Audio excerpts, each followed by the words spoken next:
Welcome back, ladies and gentlemen, to another episode of the Batman 2 discussion series. And it's been another 2 months. It kind of makes me think in several more episodes' time, possibly, we might have heard a nugget or two more, hopefully, about the Batman Part 2, which is exactly what this series is here for, just in case you're brand new here. What we do is we delve into the world of Matt Reeves' Batverse, talk about any theories, any news, any theories based off of any news, just really diving into what we think could be happening in the upcoming sequel to that of the Batman and everything good like that. And I've screenshotted, as usual, a bunch of what you guys have had to say. I'm going to try and get through as many as I can. To those of you who are like, these videos are so long, that's the point.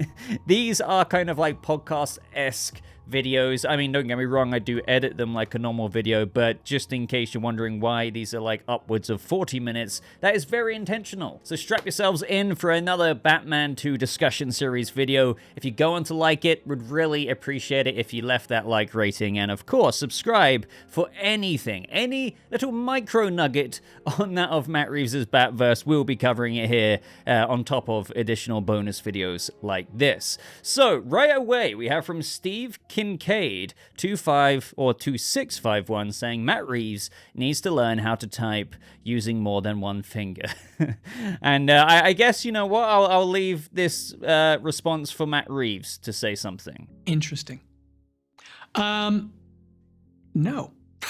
Now, up next from JLBA5845 here saying something that I don't know if I've considered before in this way, but now I'm like, oh crap, maybe this is what I've been searching for with regards to thinking about similar things like this. So I would love the show to end, so the Penguin series, with Batman crashing a mob dinner arranged by Penguin after he becomes the new Kingpin of Gotham.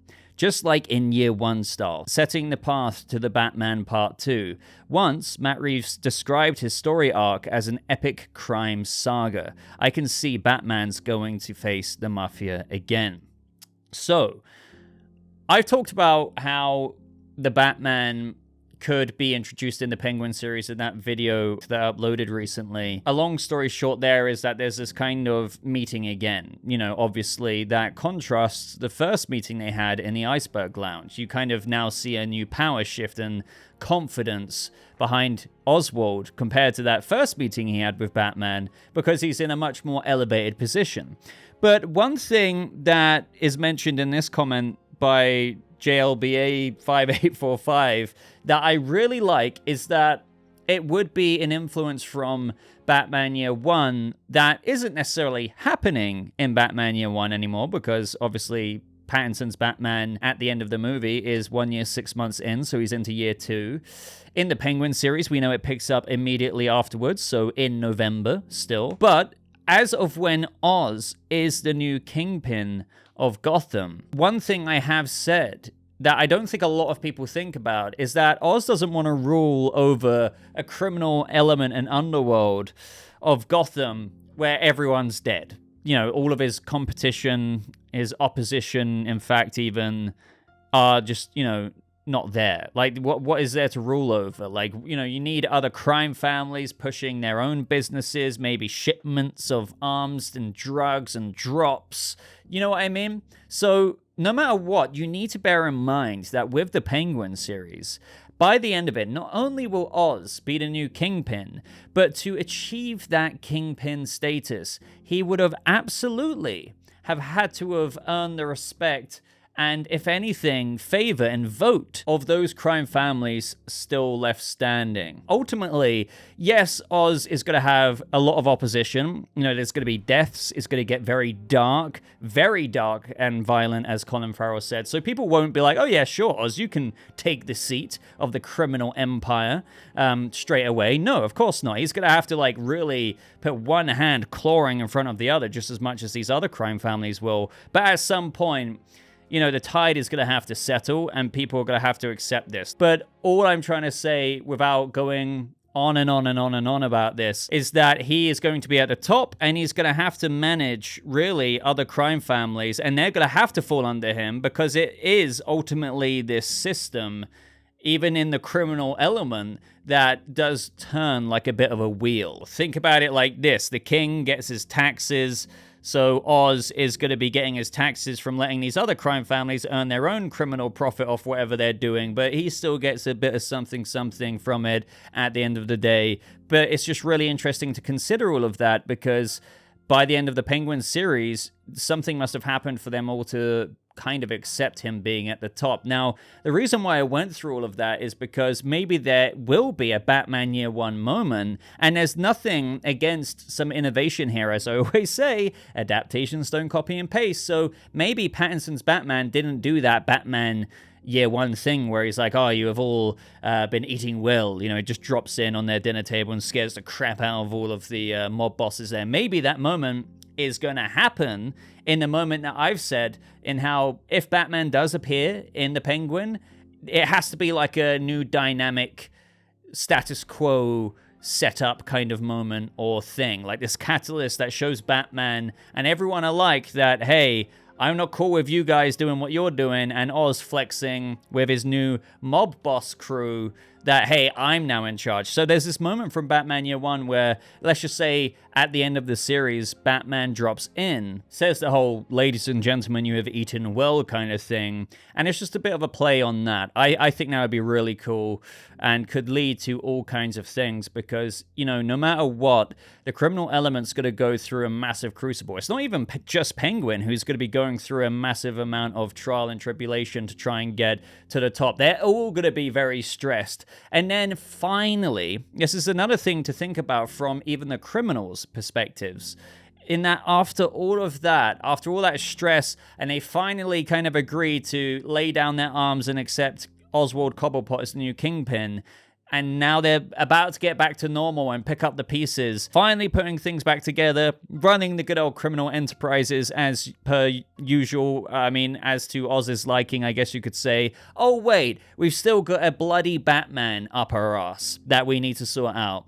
We can't keep having him interrupt our operations. In fact, Kingpin, what are you going to do about this? And this, what we're talking about right here, could be the very essence of the Penguin series that will bridge the gap between part 1 and part 2. What is that story thing we're seeking? Think about it. It's not going to be someone like Mr. Freeze being introduced in the Penguin series as Victor Freeze, and then he's going to be the new actor and main villain lead of part 2, and that's going to be the connective tissue between the Penguin series. No, it's going to be something a bit more nuanced than that. Oz, it's about him first and foremost, the Penguin series. It's about his rise, but then taking everything into account that we've just spoken about, what is the realistic connective tissue between both projects? Well, it will be Oz being Kingpin. That's the most obvious chip that we can see in front of us on the table.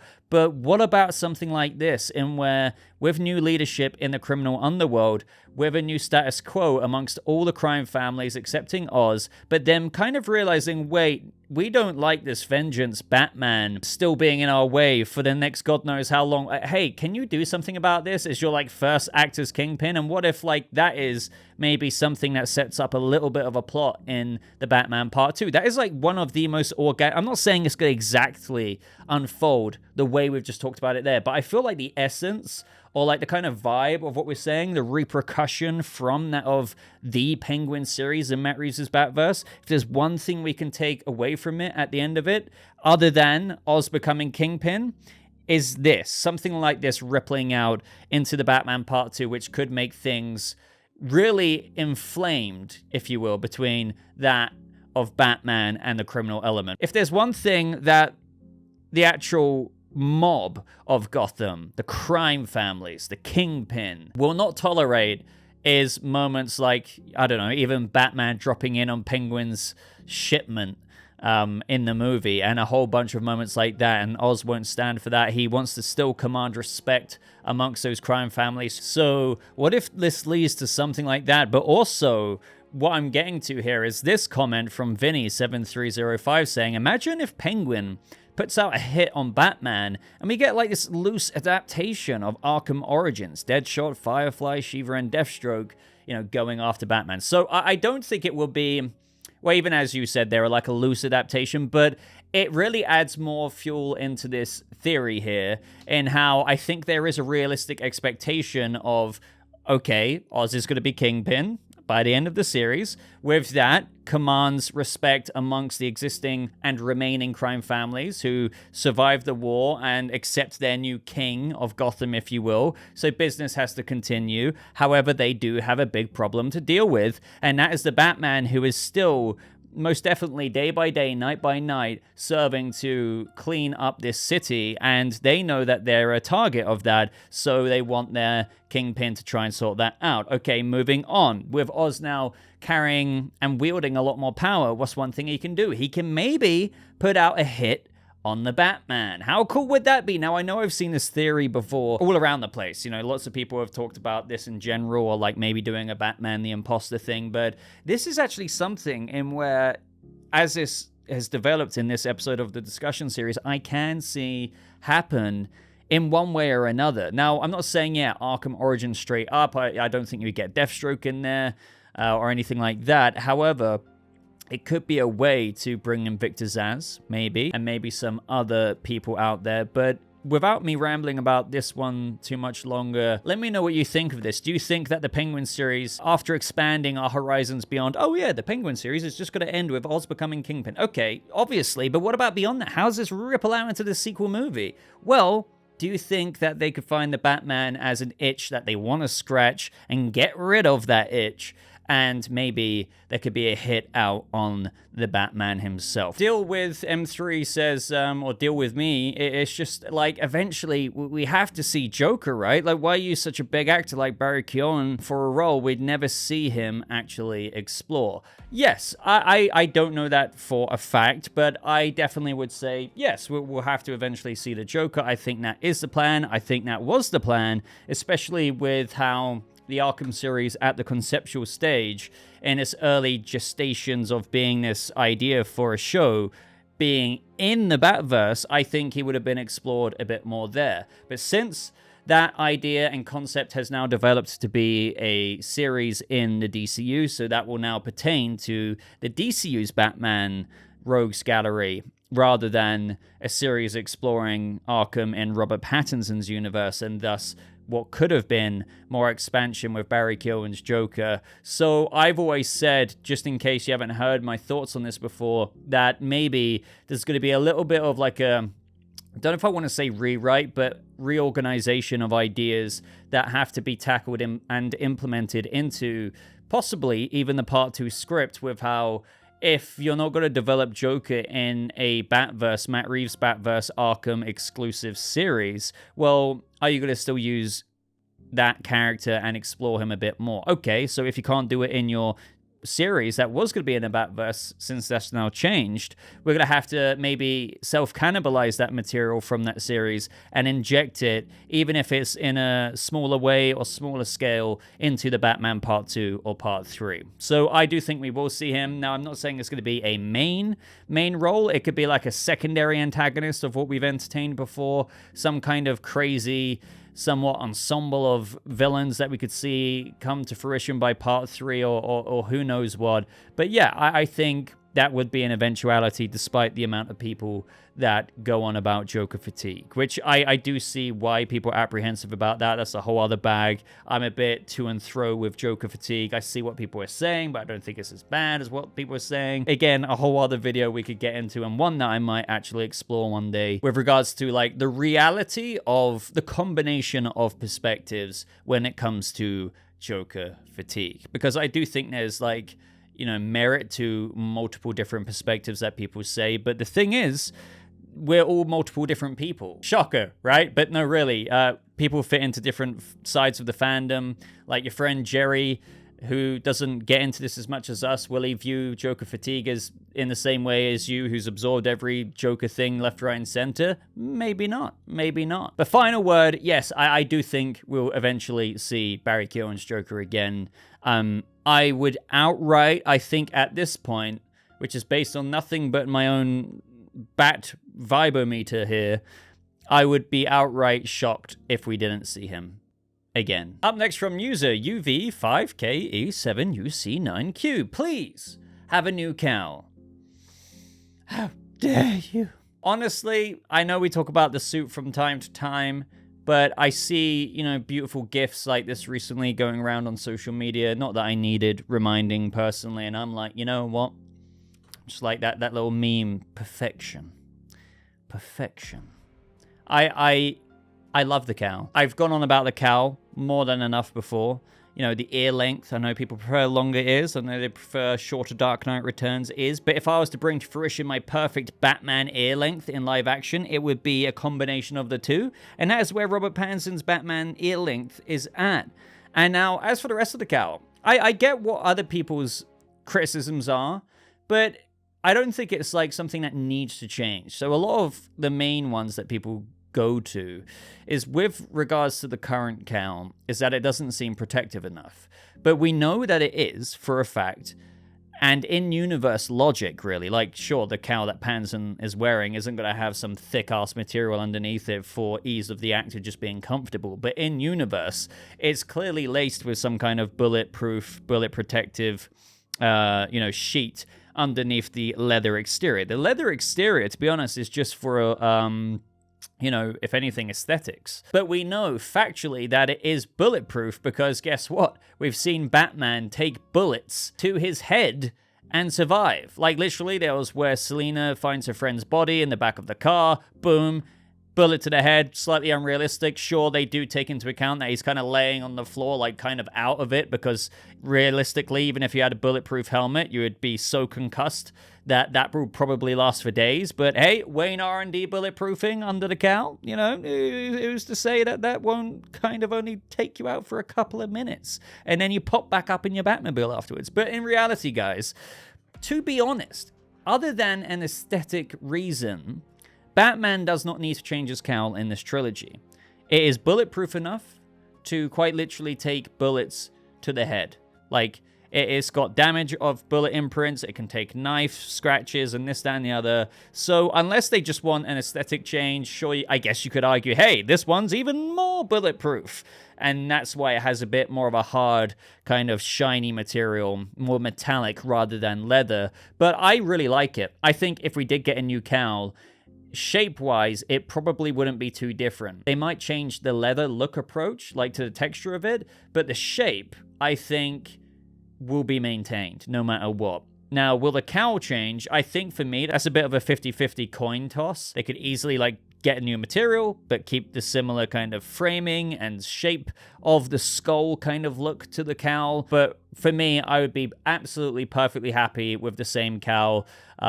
Mostly, if they want to change it up, sure, I'd be happy with that as well. Maybe they keep the shape as I keep going on about, but give it more of a harder, firmer material. Maybe something like an outer shell of graphite looking stuff. So yeah, basically a shell kind of look compared to the leather, but I would miss the leather. But hey, if Pattinson looks goddamn sick as Batman still in a similar shaped cowl that has like a graphite shell exterior, then I'm all for that. And those are, I think, the very changes I think people expect to see. But I'm just sat here like, hey, I'm absolutely fine with the cowl, and to be honest, most of the suit that we've got already, to the point of where I'm actually scared of what changes they could do because I love it that much. Random guy who makes videos says, I would love to see more action in the second movie. I enjoyed all the detective stuff, but I need that Batman action. I do agree. Like, I think no matter what, we've talked about this quite a few times before, but first and foremost, the priority will be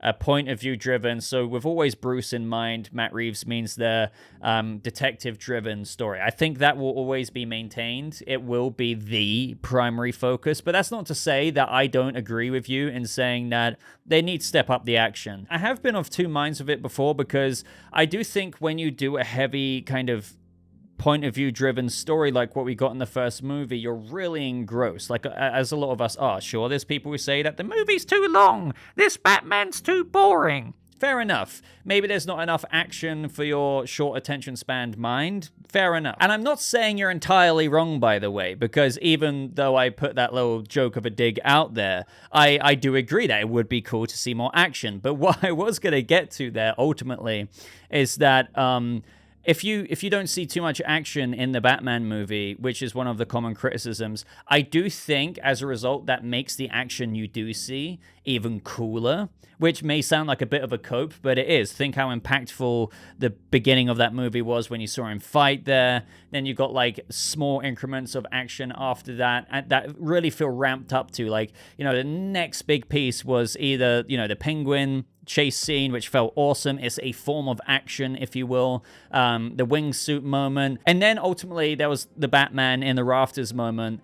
And yeah, again, when you're not kind of like ninja slicing and dicing like the DCU Batman will be doing, it does feel like very visceral. And I appreciate, you know, quality, not quantity, when it comes to Batman fights in Matt Reeves' universe. However, I do think if they could maintain the same quality with a couple of more moments that are in the movie. So, you know, I'm not saying they have to be the length of Batman fighting the Riddler's goons and nobodies at the end of the film more throughout the movie. They don't have to be that length, but maybe a couple of more brief moments would be really, really cool. Maybe that is all that was missing in some people's minds to help the pacing. And I joke about the attention span, but that's kind of a thing, right? A lot of people these days don't appreciate stories like this unless they have like a pew pew explosion, swoosh swoosh, lightsaber swing, force lightning from the fingers. If you don't really get that, your attention span can drift a little bit. And I do get where people are coming from there. I just think that the criticism's labeled as like boring. It's not really a descriptive criticism. It's like, so what do you mean by like that? Like, what was it about the film that you couldn't call quality storytelling? Why wasn't the writing good? Why was it? Do you know what I mean? When people just label it one thing because there's not enough pew pew, Batman punch punch punch, it just feels reductive to me. But having said that, I'm not gonna pretend to be a robot and say that, hey, would I like more action scenes in the Batman if they're of the same quality? Then yeah, like I would say that, especially as it could appeal more to those people who found the first movie too slow-paced. To break up the film, if it's relevant, that's another important factor we need to discuss here, with some more action in where they can follow the story. They're very engrossed in the detective-based, noir-driven, slow-paced character point of view unraveling of whatever the heck happens next, because again, detective aspects of storytelling will be maintained in the Batman Part 2. But if there's another action moment where Batman needs to, like, I don't know, get on his bike and then, like, I don't know, he slides off it and, like, he's being taken out by, I don't know, a hired killer, or tried to be taken out by a hired killer from, at that point in time, the Kingpin of Gotham, Oz Cobblepot, hey, that could be pretty sick. And that helped, I don't know, bridge the gap to the next fight in the movie. That would be even, you know, more grand. And of course, yeah, I think we can all agree there. And, you know, Batman is, at the end of the day, on top of, you know, of course, being at his roots very detective, but there's no arguing about how cool Batman action, or Batman in action, truly is. And I don't think anyone on any side of whether you're finding this movie boring or whether you love it like I do, would really disagree with, hey, more action would be pretty sick, so long as it doesn't really compromise whatever Matt Reeves wants to go for when making this movie. Cooper Tyrell Productions says, I imagine they'd want to keep the time jump between the Penguin and the Batman 2 fairly small, possibly roughly 5 to 6 months after the first film, which was set in early November. And I agree. The reason why I chose this one is because a lot of people are commenting, like JB says here, maybe part 2 can open with a montage explaining what's happened over the past few years, you know, show clips of important things with a voiceover. Lots of people are delving more and more into how part 2 could be like 2 or 3 years later, but I'm just going to maintain what I've always said. And Robert Pattinson, or like, should I just say him getting older, or, you know, the actual in real life gap between the Batman Part 1 and Part 2 doesn't actually have to reflect the characters in universe. You know, these people aren't developing 50,000 wrinkles on their face, period. Like, it doesn't matter. It really doesn't. So you can, yes, still have, as we know, the Penguin series with Oz Cobblepot is taking place a week later, mostly in the events of the bridging the gap between Part 1 and Part 2 with what the Penguin series actually is. So yes, the Batman ended, I think it was like, Wednesday, November 6th, and the Penguin will be happening and taking place during the month of November and probably December. And I don't think yes, you could still say, okay, Oz becomes Kingpin, and another year or two goes by, right? But I still don't see why this theory is being explored more by people other than more time in the real world is taking place. So people are just like, well, I guess, there can be a time jump of now I think there's going to be a year and a half to 2 years. But like, why? Why?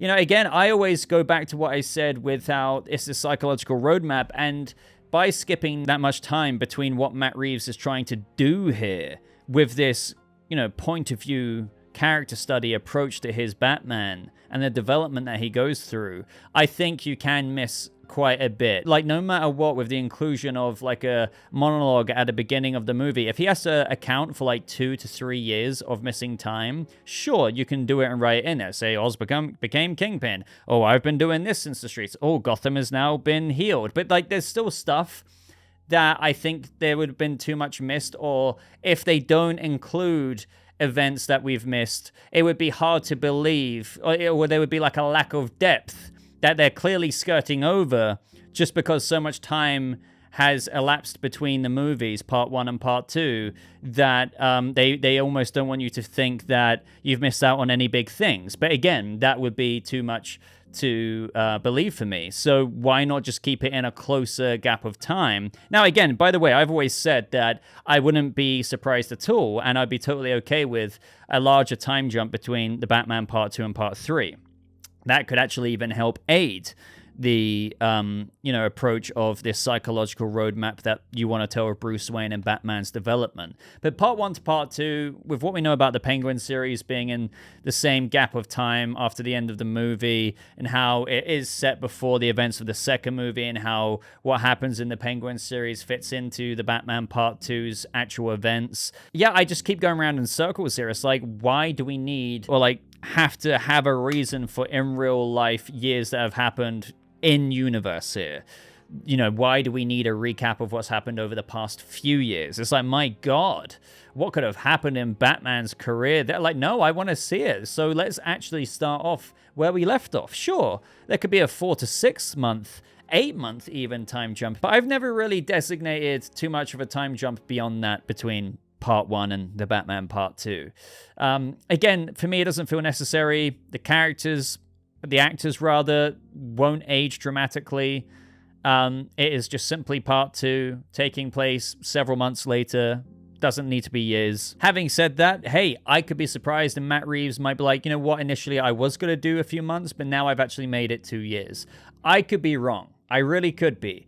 But I don't think I'm going to be, which will be funny to clip this if I am wrong eventually. But, no embarrassment here. Like, seriously, I'm just laying my cards on the table. I don't think it's going to be a big time jump. I don't think it needs to be. I think they're going to maintain not a big time jump. That doesn't mean there's not going to be a time jump of sorts, potentially in the months, but not years. But let me know what you guys think. Do you think it's necessary? I don't. Even with years passing by in real life. Like, Pattinson still looks like Bruce Wayne, 31-year-old Pattinson that he'll be, or would have been in part 2 if it released earlier. It's again, I can go around forever and ever with this one. So, Son of Yah Chosen, 1950 says, if Matt Reeves' Batman only gets 2 movies, it's going to be a huge disappointment. I'll probably go into a huge depression if that happens, and we get Matt M6580 saying, Pattinson's Batman is starting to feel like Garfield's Spider-Man.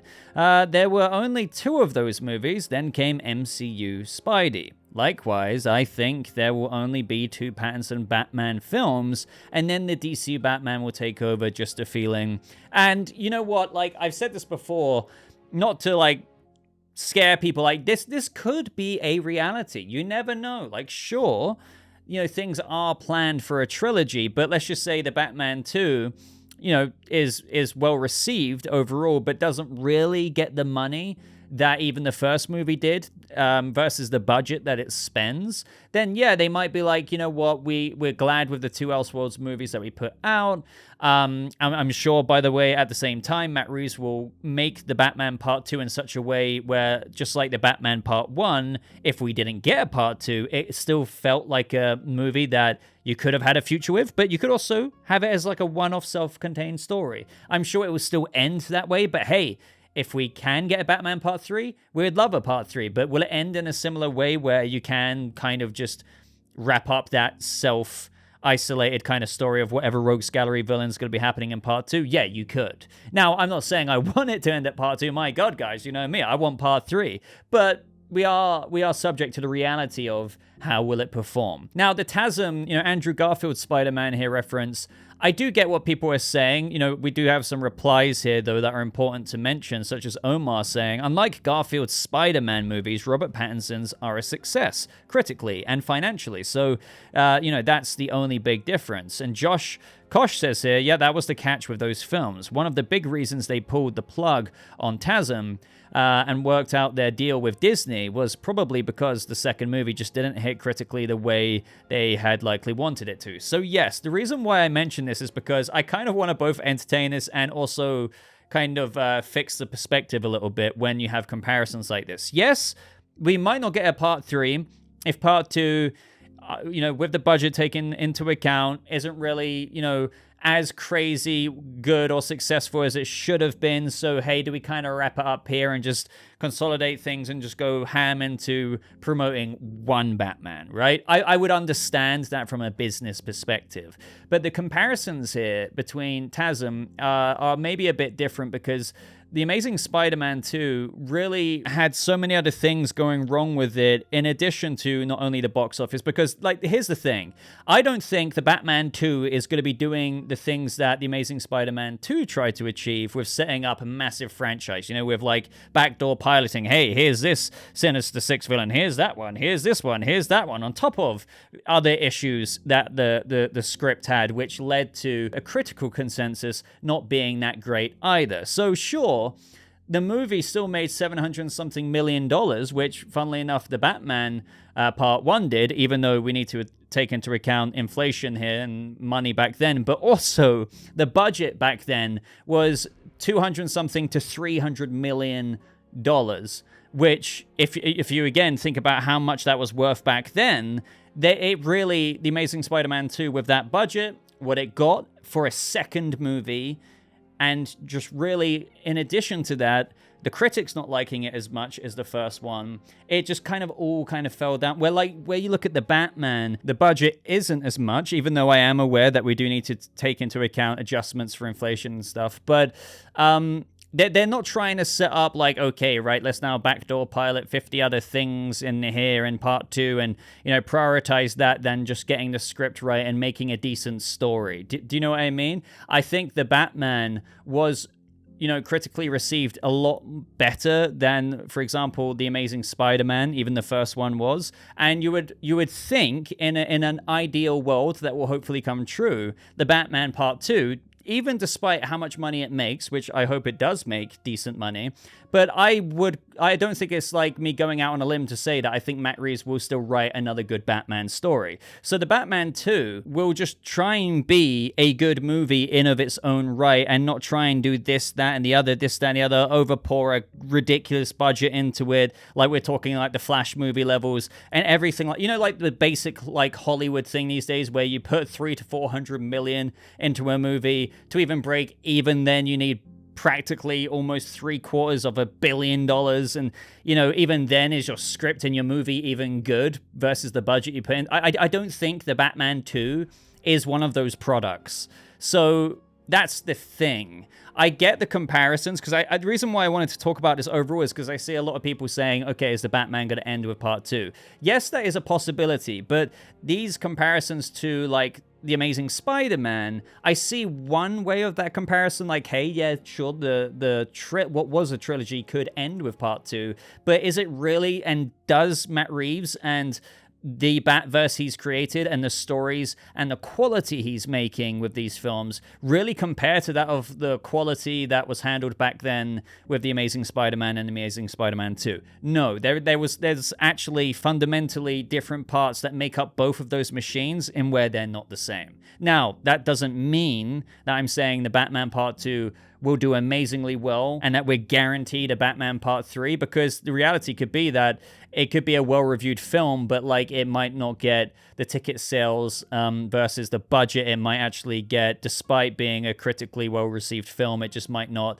warrant a Part 3. And you know what? They might be like, we loved what Matt was doing here. He's still extremely valuable to us. All of this kind of PR speak, and then they kind of tie it off with Part 2. And I would get it. Like, ultimately, like, I wouldn't be happy, but, you know, if there is clear, like, actual analysis of Part 2 not making enough money versus, you know, what the expectations were from the studio for a sequel to the Batman, and then with the budget in mind, let's just say it got a little bit more than the Batman Part 1, which I think had a budget of around $190 million, then, you know, that could be another thing. Not only have you increased the budget from 190 to like 210, 220, but you've now made less than the first movie's 780 million. Now you've made like 500 and something. That's where it'd be a bit like, and, you know, you would understand it. But, you know, nothing could also deny that if the Batman 2 had a similar budget to Part 1, you know, sure, it might step up a little bit, but it had a very good box office again, it wouldn't make financial sense for them to not greenlight Part 3 as per the original plan, especially if you've got a clearly branded Elseworlds, like, separate to that of the DCU. And, you know, Gunn has said, like, hey, Matt Reeves thinks of it as a Batman crime saga, and we plan for that to continue. So, but at the same time, we can't just be blind fanboys and fangirls out here. Like, it is a business at the end of the day, and Warner Brothers aren't going to do things for free or at a loss. So Elseworlds projects have a high bar, and that also includes not only the quality, the writing, the reviews, the critical consensus, but money. Money makes this business go round. It's show business. So let's hope that it doesn't end with Part 2. I'm very much so hoping that it goes to full stretch and, you know, Matt Reeves gets his 3-movie trilogy for Robert Pattinson's Batman. But, you know, it is a reality. But I don't think they're just going to fold it on Part 2 because of some conspiracy theory of wanting to, I don't know, just concentrate on the DCU Batman. Now, that would be something they do, of like just locking into DCU Batman if the Batman Part 2 wasn't successful, because that makes sense, right? You would lock into the DCU Batman if Matt Reeves' Part 2 didn't do that great. You wouldn't greenlight another Batman Elseworlds project in addition to DCU Batman. No, at that point, you're only left with embracing the DCU Batman as your one and only main any universe Batman. But yeah, like, Elseworlds is a thing that DC Studios embraces as far as we're aware. And if it does well, then we'll be carrying on with the Batman trilogy. So fingers crossed. Okay, so up next is from Pedro Visquera saying, because Mark Strong is working out for a role in this series, I can see it being Hugo Strange, since there are a lot of important Batman stories where Hugo Strange works out to become as strong as Batman and even ends up putting on the costume and goes around playing Batman after Batman is allegedly dead. But maybe it's actually just Zaz, because, you know, he's always shirtless too, so it makes sense getting into shape for that. So if you're not aware of what we're talking about here, what Pedro is saying is the Mark Strong casting for the Penguin series, which was kept under wraps for quite a while. It was never like announced in like a Deadline article, such as what we heard with Theo Rossi, among Kristen Milioti and several other castings for the show. You know, obviously Clancy Brown playing Salvatore Maroni, Shoria Dashlu playing Maroni's wife. Mark Strong, fairly big actor, kept very under wraps, but his trainer leaked it. Now, ever since then, you know, we've been thinking, who could he really play? We've had a tease from the trainer saying, well, maybe you should watch Fox's Gotham, which was a big clue to which character he could be playing. I know some people were like, well, what if it's not a villain? What if it's somebody in the GCPD? I mean, maybe, I guess, but I don't think so.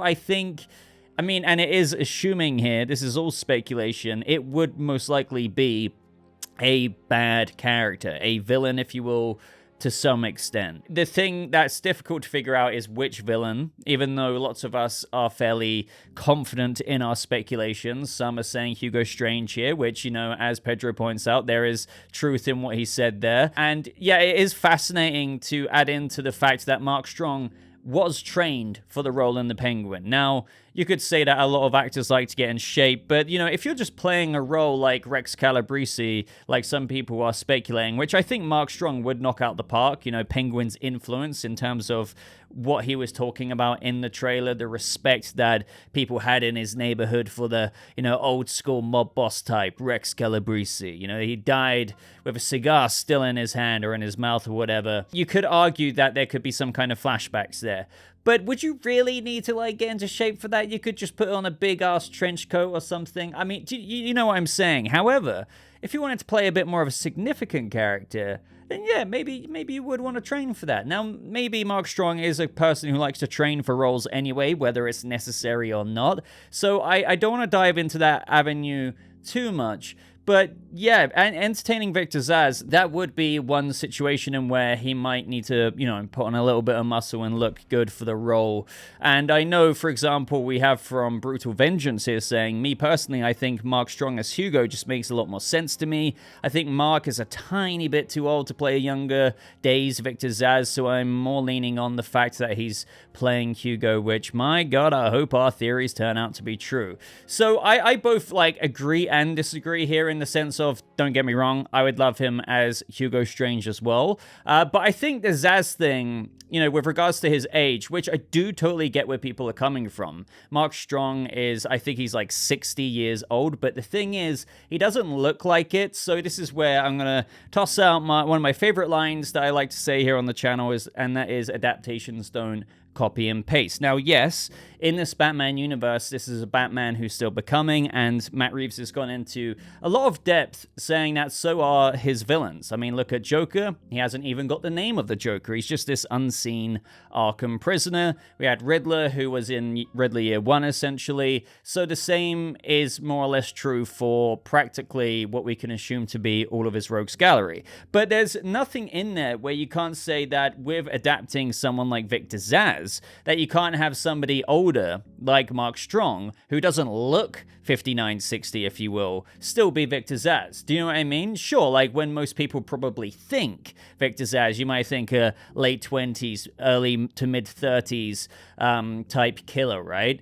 But I would just say, put that aside for a second. Imagine Mark Strong as this trained killer who would only be presenting himself, I guess, in Matt Reeves' Gotham, or maybe actually he's been known as like a hired killer for a while, which is why you could argue Mark Strong could be playing Victor Zsasz in the Penguin series, because maybe the Penguin hires him, etc., etc. But the whole thing about age, I don't think it matters so much, believe it or not. I know some of you will be agreeing with Brutal Vengeance here, and I don't disagree entirely. I do get it. Like, if I saw that on paper, I'd be like, yeah, maybe like a younger person for Victor Zsasz. But I just want to show a few pictures of Mark Strong. Can he play a hired freaking Victor Zsasz assassin killer who could have a shirtless scene and not look 60 years old? All I need is one answer there, and if that is yes, and he brings the gravitas and the presence that Mark Strong brings, then yeah, who's to say that in this adaptation, Victor Zsasz just isn't arguably older? Like, even the character. Now, I'm not saying 60 because, again, actors can play different ages to that of which reflects their real-life age. So, yeah, Victor Zsasz for Mark Strong, I do see that. However, who would I choose between Victor Zsasz and Hugo Strange? That's tough. I think I am leaning more towards Hugo, just because Hugo Strange, his potential in Matt Reeves' Batverse would be really, really, really promising, even if it is laid at the very foundations in the Penguin series. And even then, guys, Mark Strong's presence, let's just say as Hugo Strange, doesn't really guarantee a massive ripple out into one of the movies. It could just be really exciting and really cool exposition and world building in this Batverse, because we are exploring Arkham. I would expect that Hugo Strange, if Mark Strong was playing that character, would be teased in those Arkham scenes that we got in the trailer where we see Theo Rossi there. So, you know, there could be other doctors in Arkham as well that we could see, and one of them could be Mark Strong. But yeah, I know a lot of people are thinking, especially how the Penguin Batman series bridges the gap between the Batman Part 1 and Part 2. If he was someone like Hugo Strange, then maybe that could reverberate out into a bit of a plot for Part 2. Ultimately, my only thoughts there, long story long here, is just I don't think Victor Zsasz, even if it is in early days Batman in Matt Reeves' iteration, has to be in early days Victor Zsasz. He can be quite prolific in that of the criminal element already.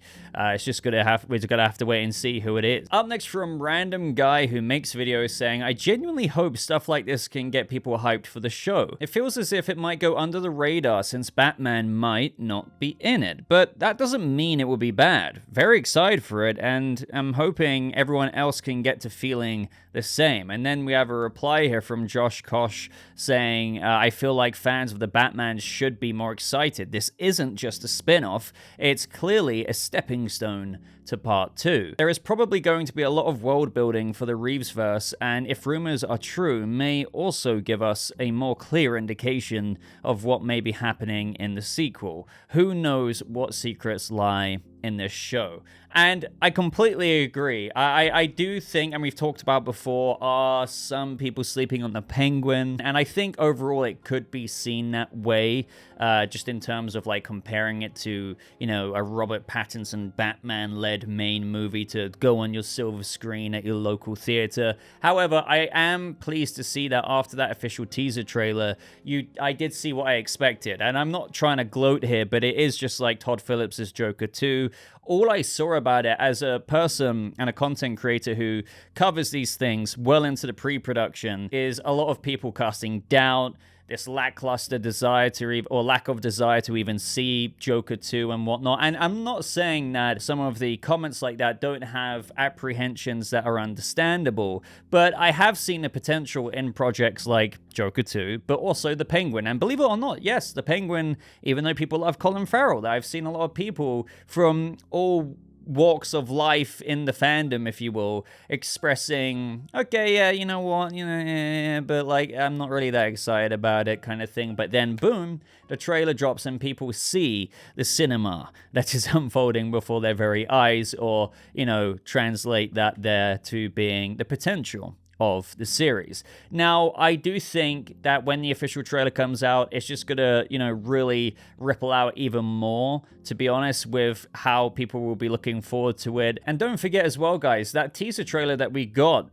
not so long ago now was technically the first official teaser trailer. Before that, it was just an in-production look, which was still really cool how they did that. It really does remind me of how Matt Reeves' Batverse, to be honest, loves giving us a lot of substance for very early production things. For example, the DC Fandom trailer only having, you know, at that time completed 25 to 35% of the movie, losing my voice here, and they made a whole ass trailer out of it. Similar to The Penguin, they didn't have to give us that in-production look, but they did. Now, technically, if you forget about that, the trailer we got recently, in the grand scheme of things, was just the first official teaser. Imagine what official trailer 1 and official trailer 2 are going to look like. We could be getting a lot more good things that we loved seeing, really, in those first 2 teasers, but in the official trailers that give us teasers of bigger things that could be connecting into the Batman Part 2. Now, no, I'm not saying that they're going to reveal their big cards of whatever that low-key setup is that bridges the gap between the Batman Part 1 and Part 2, but, you know, I am expecting bigger and more enticing things in the first official full-length trailer. Not that I'm saying I was unhappy with the first official teaser, because it's great. It just really, really invites you into the swagger of Oz Cobblepot's world and journey as he climbs to fill that power vacuum that Carmine Falcone left behind. And I am so here for it.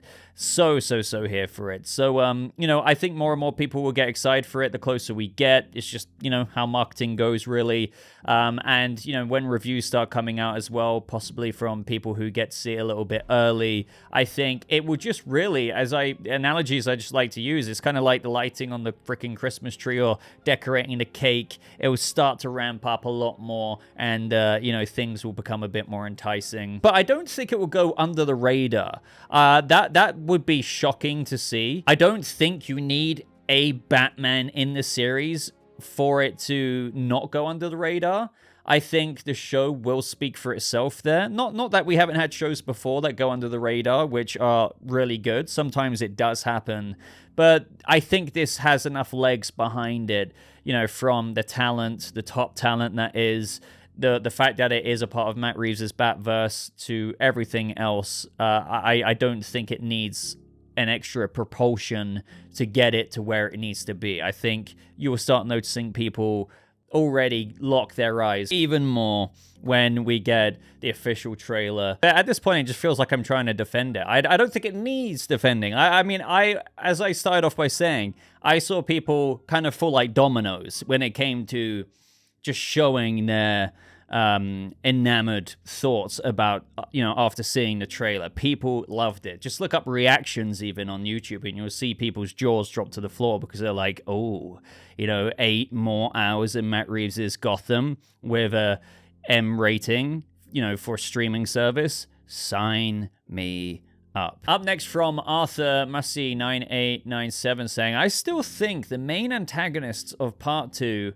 are Clayface and Hush, and they will be a duo. And we have some replies here from Omar Carlos 537 saying, my dream duo would be Scarecrow and Mad Hatter, since they both want to break the mind of Batman. Arthur replies saying, I would love to see Scarecrow and Mad Hatter together. The Gotham episode where they team up with Jerome is awesome. And Josh Kosh says here, honestly, I'm leaning more towards this as well. The rumors of Clayface have somewhat been consistent, and that scene where Riddler is exposing the Waynes seemed like almost a blatant tease for future plot threads. Hush and Clayface together makes a lot of sense, in my opinion. And I know what you mean. That's one thing we still just don't know. And we will know eventually, and we would have known by now if things hadn't been delayed. But who is the villain? And was there any fire behind that smoke that we've been hearing for a long time now? We've heard rumors of Clayface, we've heard rumors of Hush. They have, as pointed out here in the comments, been consistent. And maybe there is going to be some truth to that at some point. Now, Ryan Curl says here, I'd love to see villains that were close to Bruce Wayne, more in depth to his younger years. Thomas Elliot / Hush. Harvey Dent turns into Two-Face during and with one of Moroni's men after getting with acid, just like in Dark Victory. Keep up the great work. So the thing is with Hush there, I don't think he'll be a childhood friend of Bruce's. Again, as I always say, adaptations don't copy and paste, or should I say don't have to copy and paste. And I don't think, as far as we're aware with the way that Matt Reeves teased Hush, or should I say Edward Elliot in the Batman, which is Thomas Elliot's father, I guess, in this universe, that his son would have been his friend. I feel like that would have been more delved into. What we saw is that Edward Elliot was the reporter that got killed by Falcone, and now Bruce knows this and even spoke to Falcone about it and spoke to Alfred about it. And if Edward Elliot has a son, well, what can still be translated from that is that he perhaps becomes obsessed with the Waynes. Maybe he views, and this is where you need to implement a lot of, okay, but why would he blame Bruce? I don't know. But either way, I feel like Bruce would have mentioned to Alfred, like, oh my God, Edward Elliot got killed? I knew his son, Tommy Elliot, when I was a kid. So I don't think they're going to go down that route. If they do Hush, it'll be some kind of twisted kind of thing that after Riddler exposed to Gotham that Thomas Wayne was the one responsible for getting Edward Elliot killed, which we know is not true. Riddler kind of had it wrong. Sure, Thomas Wayne paid Hush, or tried to pay Hush money to that of Edward Elliot, but it never really worked out. So Falcone ended up killing Edward Elliot, which disgusted Thomas Wayne. But as far as the public knows, and as far as the son of Edward Elliot, the reporter, knows, is that his father was killed and the Waynes are to blame. Maybe he just has some really in-depth psychological issue with that, and that's how Hush could come into it. Now, I have to admit that it's still too simple for me and lacks still quite a bit of depth, because, you could say, why am I still blaming Bruce Wayne for this, when clearly, as far as I know through the Riddler, it was his father's fault. Well, again, that's where Matt Reeves and Matt Tomlin do the job they're supposed to do, and that is write a much more intrinsic, in-depth story there to explain the obsession that Tommy Elliot, the reporter's son, Edward Elliot, has with Bruce Wayne still. Now, yeah, Clayface could be involved there. There's been lots of theories behind that with how those two could be in league with each other. This also does, slip into, which is why people go down this path, the theme of identity that everyone's expecting in the second movie, which I do think is a fair expectation to have, especially with what Matt Reeves has said about what he's going to do in future movies. Such as he said here, to me, the thing that I really feel is that I also believe that Rob Pattinson is so special in the role. My goal has always been to do these point of view stories that allow the character to always be the emotional center of the story, because a lot of times what happens is after you do the first one, then suddenly other rogues gallery characters come in and they kind of take over, and then Batman takes a back seat sort of character-wise or emotionally. Now, I remember at the time a lot of people took that out of context and were saying Matt Reeves was bashing Nolan's movies. No, he wasn't. He was just kind of spitting facts. Like, when you have Batman Begins, great movie. You got The Dark Knight, impeccable movie, right? I think a lot of us can agree how much we love Heath Ledger in The Dark Knight, but that's the thing. You don't really think of Christian Bale or Batman so much in The Dark Knight. You may disagree with me, but come on now. Like, the villain really took over, and Batman did kind of take a backseat character-wise compared to Joker and everything going on in that film, and emotionally a bit of a backseat.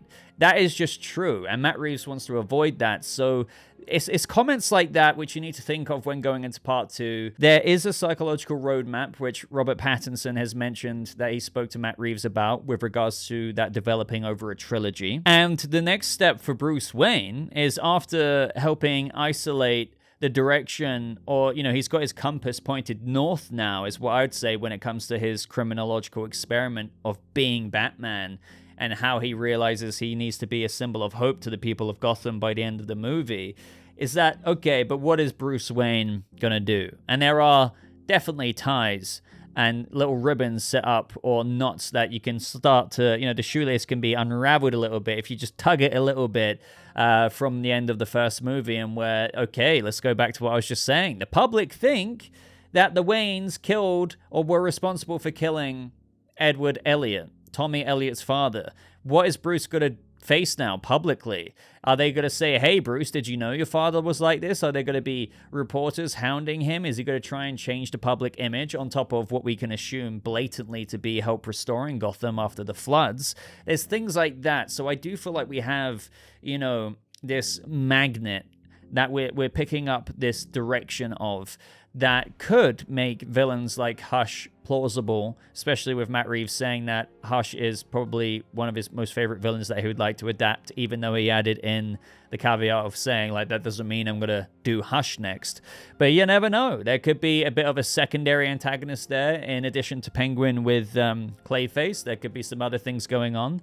But what if it's somebody completely different? I think a lot of us are really locked into what could be going on with Hush and Clayface, because there has been other reportings from, like, the Hollywood Reporter. Like, there is a lot of meat to this. Again, there is smoke behind what we're waiting to be revealed as fire. So an actual announcement. But what if we all get caught off guard and it's like, hey, here's Jervis Tetch, or something like that? With everything I just said there, what are you guys truly vibing? Do you think there's going to be merit in going down that alleyway there? I think there is certainly merit when talking about the natural progression of themes explored in the Batman crime saga. So the second movie exploring a bit more about the theme of identity and how that can come into those villains with Clayface and Hush. But do you think it's going to kind of like do a 180 and it's going to still explore the theme of identity with Bruce Wayne and Batman, perhaps, so that distinction can still be made while perhaps doing another villain? Maybe people want more of a physical threat, which is something that I think is very valid. One thing I keep seeing people say is, well, they're going to really leave behind clues again, and Batman's going to have to be like, okay, point of view driven character detective, like, who's this